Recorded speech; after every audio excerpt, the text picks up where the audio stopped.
ज्ञानाविषयी नवनवीन व्हिडिओ बघण्याकरता आपल्या नारायणगिरी गुरुकुल चॅनलला सबस्क्राईब करा, बेल आयकॉन दाबून धर्म कार्याला सहकार्य करा.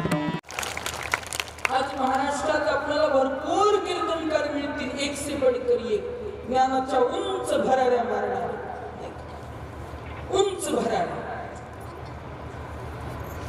पण ज्ञानाची अखंड साधना देगलूरकर घराणा ते महाराजांनी तर त्यांनी उत्तम पैकी मेजवानी भाविकांना दिली. तसं दुसरे घराणं बोधले परंपरेचं जयवंत महाराज बोधले आले, त्यांनी सुंदर मेजवानी दिली. परत भगवान महाराजांचे गुरुवर्य रामगिरी बाबा. आता तुम्हाला थोडस अजून रामगिरी बाबांच्या तिकडे नेतो. गुरुवर्य शास्त्री महाराजांचा कसा संबंध आहे आपण फक्त वरवर बघतो, कसं पाहतो वरवर, मुळाकडे आपण गेलं पाहिजे. आज झाड मुळे इतकं मोठं विस्तृत होतं, पण इतकं विस्तृत पसरलंय, पण त्याला आधार कोण आहे? मूळ. ते मूळ जर सक्षम नसेल तर वृक्ष उन्मळून पडायला वेळ लागत नसतो. मूळ सक्षम म्हणून उत्तम वृक्ष. जसं पाया मजबूत तरी इमारत मजबूत, पाया कमकुवत तरी इमारत सुद्धा कमकुवत. 1900 जवळपास स्वातंत्र्यपूर्वीचा काळ, 1939 ला गुरुवर्य शास्त्री महाराज संस्थेत त्यांनी प्रवेश घेतला, संस्था केली आणि 44 ते जवळजवळ 46 पर्यंत रामगिरी बाबांचे गुरु महाराज कोंडी काका, वैकुंठवासी कोंडी काका महाराज यांच्या आश्रमात गुरुवर्य शास्त्री महाराज थांबले. त्यांच्या बरोबर त्यांचे मित्र होते वैकुंठवासी गुरुनाम गुरु कदम माऊली हनबरवाडीकर.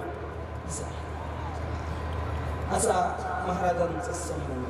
महाराजांच्या मुखातून मी शब्द ऐकलेले आहेत की कोंडी काका या दोघांवर असं पुत्रवत मानस पुत्र मानत दोघांना. दोघं कोण? कदम माऊली आणि दुसरे शास्त्री महाराज. असा संबंध त्या घराण्याचा. तिथून पुढे नंतर मग महाराज पुन्हा निघाले, पण कोंडी काकांच्या जवळच कदम माऊली राहिले. असा संबंध ते त्यांचे पुढे गादीवर बसलेले रामगिरी महाराज, त्यांनी सुंदर मेजवानी दिली. त्याचप्रमाणे काल वंदनीय गुरुवर्य संदीपानजी महाराज यांच्याही मुखातून आपण सुंदर असं तत्वज्ञानाचं चिंतन श्रवण केलं. मी या सर्व गोष्टींचं सिंहावलोकन का करतो की असा सोहळा ज्यांनी अनुभवला, ज्यांनी पाहिला, याची देही याची डोळा, त्याचं मी मुद्दाम सिंहावलोकन केलं. कारण असे सोहळे पुन्हा पुन्हा घडत नसतात. आता यानंतर आपल्याला पुढे अमृत महोत्सव साजरा करायचा आहे, परत हीरक महोत्सव साजरा करायचा आहे, सहस्त्र दर्शन साजरा करायचं आहे, परत शताब्दी उत्सव. आताशी कुठे 50 वर्ष आपण भगवंताला हनुमानजीला प्रार्थना करू की अशाच पद्धतीने याही पेक्षा भव्य दिव्य हे उत्तरोत्तर राहिलेले जे सोहळे आहेत ते सर्वांनी साजरे करायचे, त्यात सहभागी व्हायचं, आनंद घ्यायचा. असा हा सुवर्ण महोत्सवी सोहळा मोठा कृतकृत्य सर्व भाविकांना 8 दिवस इथं ज्ञानामृत नाही का, नामामृत या सर्व गोष्टीनं भाविक अगदी तृप्त झाले, आकंठ भोजन झाले नाही का. आता आपणाला कुठल्याही प्रकारची काळाची वगैरे कसलीही भीती नाही.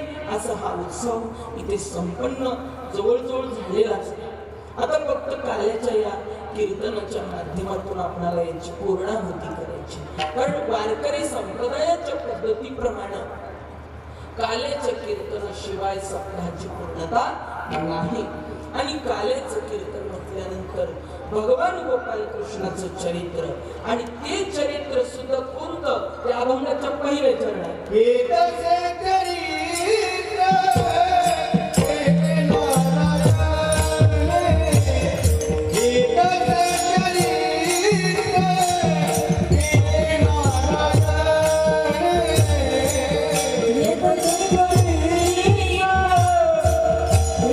Yeah.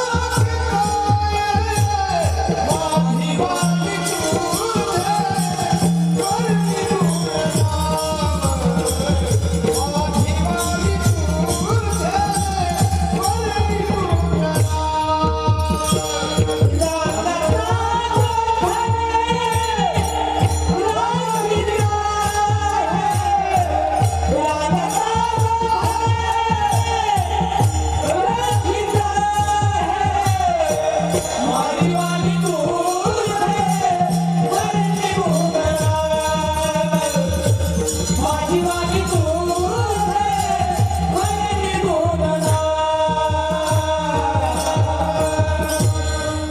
असं चरित्र या गोपाल कृष्णाचं चरित्र कथन केल्याशिवाय सप्ताहाची सांगता नाही असा संप्रदायाचा नियम आणि त्याला अनुसरून आपल्याला थोडस चिंतन करायचं.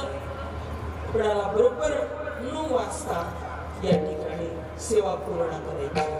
त्या दृष्टीनं थोडक्यात आपल्याला अभंगाचंही चिंतन करायचं आणि काल्याचा प्रसंगाचंही चिंतन करायचं. भगवंताच्या थोड्याशा बाललीला त्याचंही श्रवण करायचं आणि सेवा पूर्ण करायची. विठ्ठल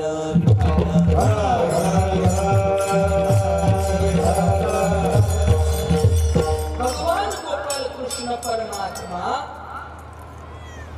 त्याचं चरित्र कथन करायचं नियम सांगितला.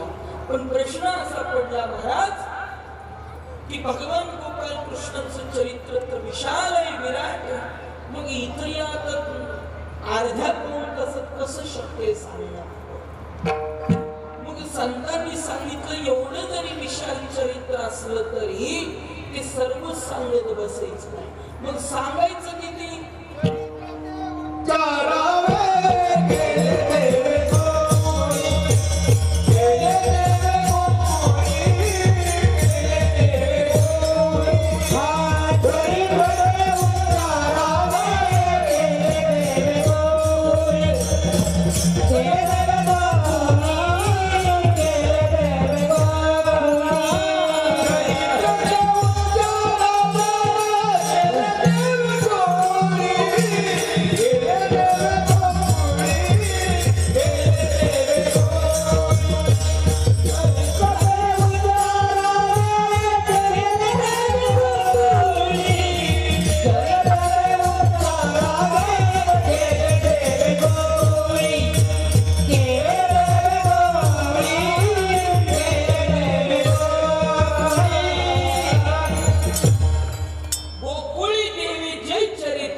आचरावे म्हटलं नाही, काय सांगितलं?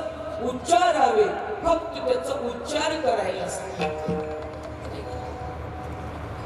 गोकुळी जे चरित्र केले ते उच्चारावे. आता गोकुळात कोणतं चरित्र केलं?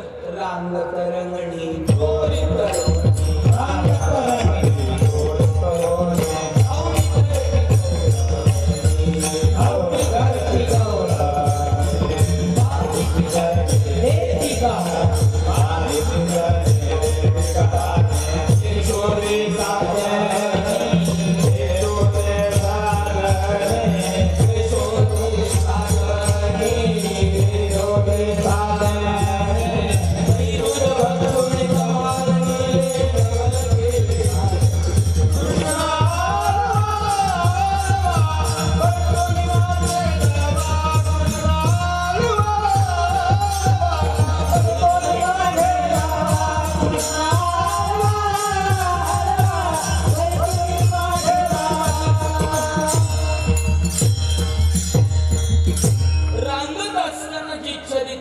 रांग तरंगणी चोरी तरंगणी, नाही का?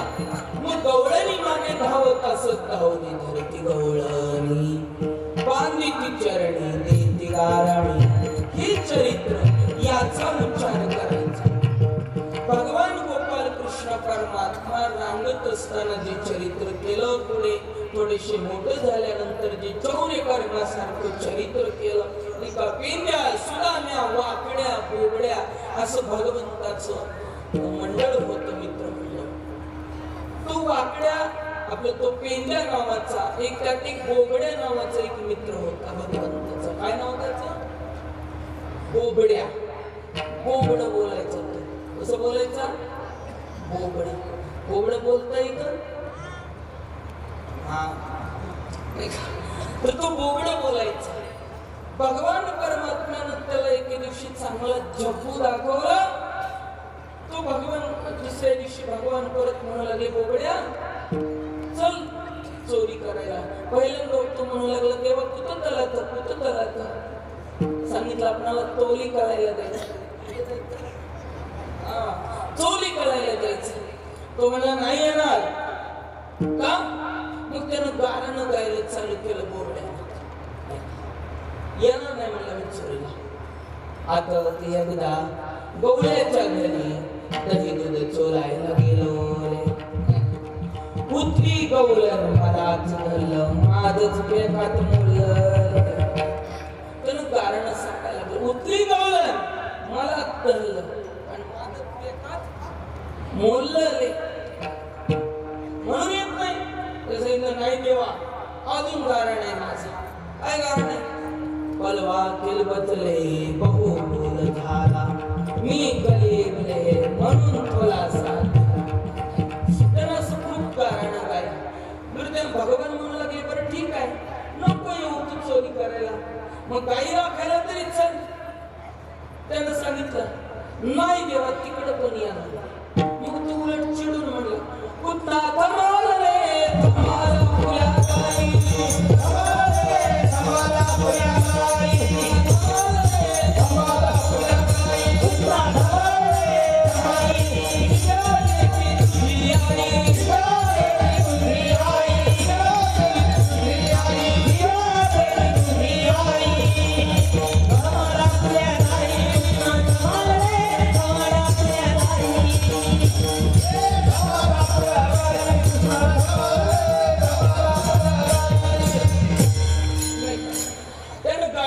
काही पण राखायला येणार नाही. तुझी आई मला निव्या देते म्हणून लागलं. ते बोबडं बोलत होतं. कसं बोलत होतं? बोबडं. नाही येणार म्हणे मी. एक दिवशीचा असा प्रसंग झाला. भगवान परमात्म्यानं त्या गोपाळांना सांगितलं, गोपाळांना ते असे लहान लहान गोपाळ पापेची पितर झालेले, गाल असे पाताळात गेलेले नाही का. कळतं ना पाताळात गाल जाणे. पाताळात गाल गेलेले, शरीराशी किरकोळ यष्टी झालेली. आणि मग त्या तर बघा अशी किरकोळ शरीर यष्टी झालेली. आणि त्यानं त्या ठिकाणी काय केलं, भगवंतानं सांगितलं, गोपाळांना तुम्ही घरी जेवण करत नाही का? अशी पापेची पितर कशी? सांगितलं तेव्हा जेवण करतोच ना दररोज. मग असं बारीक शरीर यष्टी त्याने सांगितलं नाही देवा. अरे पण दही दूध लोणी भगवंतानं सांगितलं ते सर्व मथुरेत जातं, ते आम्हाला देत नाही आई खाय. मग भगवंतानं सांगितलं ठीक आहे देत नाही ना, मी तुम्हाला देतो. मी सांगितलं तसं करा. याल तरी यारे लागे, याल तरी यारे लागे, याल तरी यारे लागे, याल तरी यारे लागे. आवके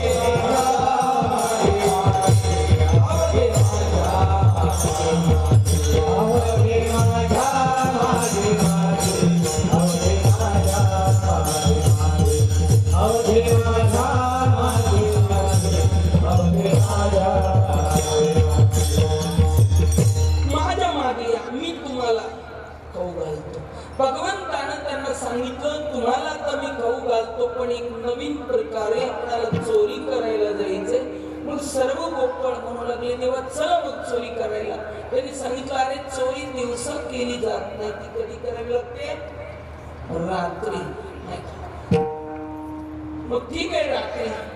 अरे पण तयारी करायची आपल्याला. काय तयारी करायची?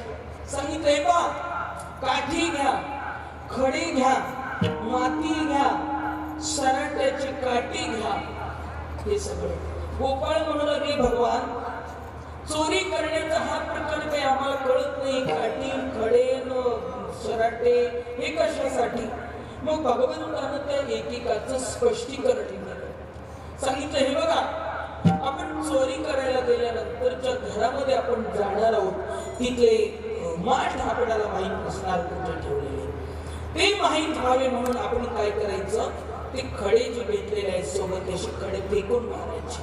अंधारामध्ये जिथं माठ असेल तिथे टक्कन वाजल्याबरोबर तिथं माठ आहे हे गृहीत धरायचं. बरं ठीक आहे खडेच काम झालं. काठी सांगितलं तिथं माठ आहे निश्चित झाल्यानंतर काठीनं तो फोडायचा आणि मग पुन्हा सर्वांनी तो ते दही दूध लोणी जे असेल ते आपण प्राशन करायचं. तर ठीक आहे, काठीचंही काम झालं. सराटे कशासाठी सांगितलंय पा, तुमच्या कदाचित आवाजानं गोंधळानं जर समजा ती गोपी जागी झाली, ती धावून येईल नाही का? आल्यानंतर मग काय करायचं, ताबडतोब ती जर मागे लागली तर ते सराटे नावाचा जो काट्याचा एक प्रकार आहे तो असा खाली टाकून द्यायचा. म्हणजे गोपी तिकडून पळत आली की काटा पायात बसून तिचं टायर जाग्यावर पंक्चर. पण असं छोट तो बोबड्यात तो म्हटला, देवा ती जर सँडल घालून आली तर, म्हणे नाही घालणार. आणि समजा मग ठीक आहे, काय हरकत नाही. मग ती समजा आली तर काय करायचं, तर सांगितलं ही जी माती घेतलेली आहे आपण सोबत, ती माती डोळ्यात टाकायची. म्हणजे ती डोळे चोळत बसल, आपल्याला पळून जाता येईल. तो पेंड्या मोठा चालू होता. तो म्हणू लागला, जर ती गॉगल घालून आली तर, म्हणजे गॉगल घरी विसरेल, आठवण येणार नाही. ठीक आहे, अशी जय्यत तयारी केली. आणि मग भगवान परमात्मा त्या गोपाळांना घेऊन त्या एका गोपीच्या घरी गेला. चोरी केली, भरपूर खाल्लं, खाऊन पिऊन सगळं नासधूस केली, काही ठेवलं नाही, सर्व माठ फोडून तोडून टाकले. आणि मग असं सर्व नासधूस झाल्यानंतर सर्व गावभर चर्चा तर होतीच. मग एक गोपीने चॅलेंज केलं भगवंताला. इकडे पेंड्या सुद्धा असाच होता, तो सोकला होता खायला. त्या पेंड्यानं असा विचार केला एके दिवशी चोरीला जाताना की कृष्ण आपणाला रात्रीच्या वेळेला नेतो. छोटस छिद्र नाही का, जुन्या काळात माळवदाला वर एक असं छोटस छिद्र असायचं, धूर वगैरे जाण्यासाठी, प्रकाश येण्यासाठी. त्याला काय म्हणतात, दार. दार मोठं राहतं बरं, दार चालेल. आमच्या लातूर जिल्ह्यात त्याला सवणं म्हटलं जातं. काय म्हटलं जातं, तुमच्याकडे काय म्हणतात, बरं दा. जे काय ते तुम्ही गृहीत धरा, मिठाला. आणि मग त्यामधून कृष्ण आपणाला खाली नेतो. ते छोटस आहे आणि आपलं शरीर असं मोठं. चांगला आगडबंब झाला होता तो पेंड्या खाऊन खाऊन, दही दूध लोणी. आणि मग नेतो कसा, असं कोणतं त्याच्याकडे मंत्र आहे, जादू आहे, मॅजिक काय त्याच्याकडे, आपण शिकून घेऊया. मग भगवंताचं तिथं गेल्यानंतर भगवंताला सांगायचं गोपाळांना, गोपाळांनो डोळे झाका, मी तुम्हाला आत घेऊन जातो. सर्व गोपाळाचे डोळे झाकत. मग डोळे झाकल्यावर चला घरात म्हटल्याबरोबर सर्व गोपाळ त्या घरात जात असत. घरामध्ये गेल्यानंतर मग ते खाणं पिणं झालं. पेंड्याला काही ते कळालं नाही नेमकं काय जादू केली ती, कारण डोळे उघडे नव्हते, झाकलेले होते, त्यामुळे तो आत आला. पण पुढे असा प्रकार झाला, खूप खाऊन घेतलं, चांगलं डेअरी मोठी झाली, आगडबंब फुगला. आणि मग निघताना त्याने विचार केला, आज मात्र कृष्णाचा मंत्र शिकून घ्यायचा, तो कसा बाहेर जातो. मग झाका डोळे, आपल्याला तर बाहेर जायचंय असं म्हटल्याबरोबर सर्व गोपाळ त्या आवाजाने ती गोपी जागी झाली, पळतच लागली काठी घेऊन. आणि मग त्या ठिकाणी सर्व गोपाळ म्हणू लागले, भगवान लवकर बाहेर चला, लवकर बाहेर चला, गोपी आली, आता मार देईल, पकडल आपल्याला. मग भगवान म्हणू लागले, डोळे झाका बस. सर्वांनी डोळे झाकले, पण पेंड्यानं मंत्र शिकायचा होता म्हणून असे अर्धवट डोळे आणि अर्धवट डोळे उघडे ठेवून तो पाहू लागला. अर्धवट डोळे झाकल्यामुळं बाकी सर्व गोपाळ बाहेर आले, पण हात चालू असलेल्या पेंड्या मात्र त्या सोन्यातच अडकला. हे ढेरी अशी फिट्ट बसली त्या सोन्यात. इथून वर वर गेला आणि इथून खाली खाली राहिला. ती गोपी तिकडून छेर छेर छेर, कोण आले, चोर चोर म्हणून ती काठी घेऊन आली. असं वेताची काठी होती म्हणून घेऊन आली. आणि मग तेवढ्यात ते पेंड्याचे पाय लटकत होते वरून अशी.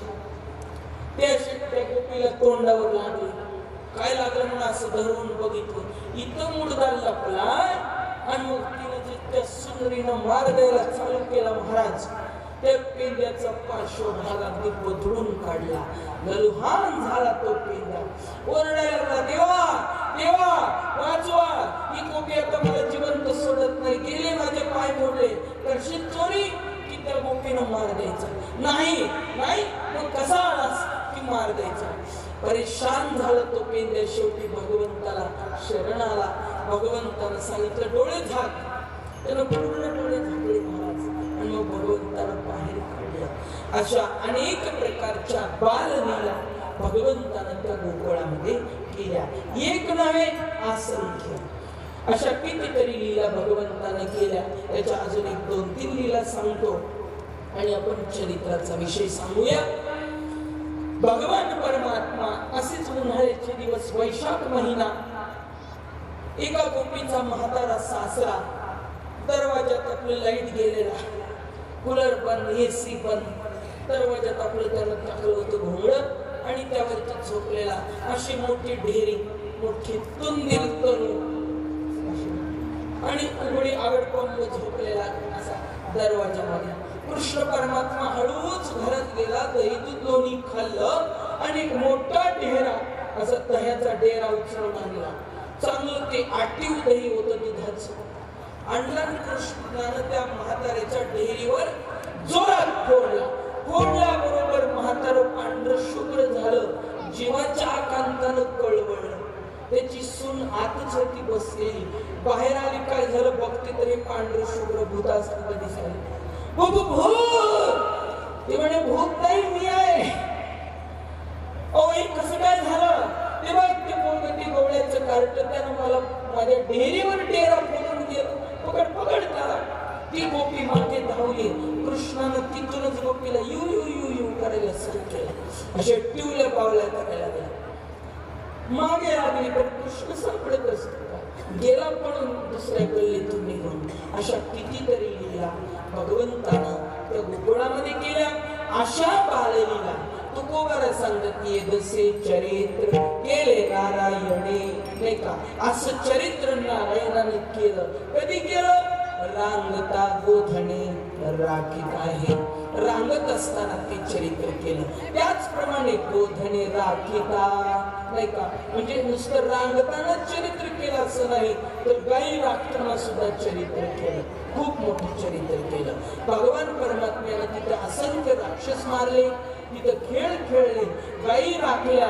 असं विविध प्रकारचं चरित्र ते गोधन राखत असताना पण केलं. असं चरित्र केल्यानंतर भगवान परमात्म्यानं आपलं चरित्र आटोपलं, कारण वेळ पूर्ण होत आलं होतं. म्हणून हे जे चरित्राचं जे सोंग आहे ते नारायणानं आटोपलं. तरी ते चरण सांग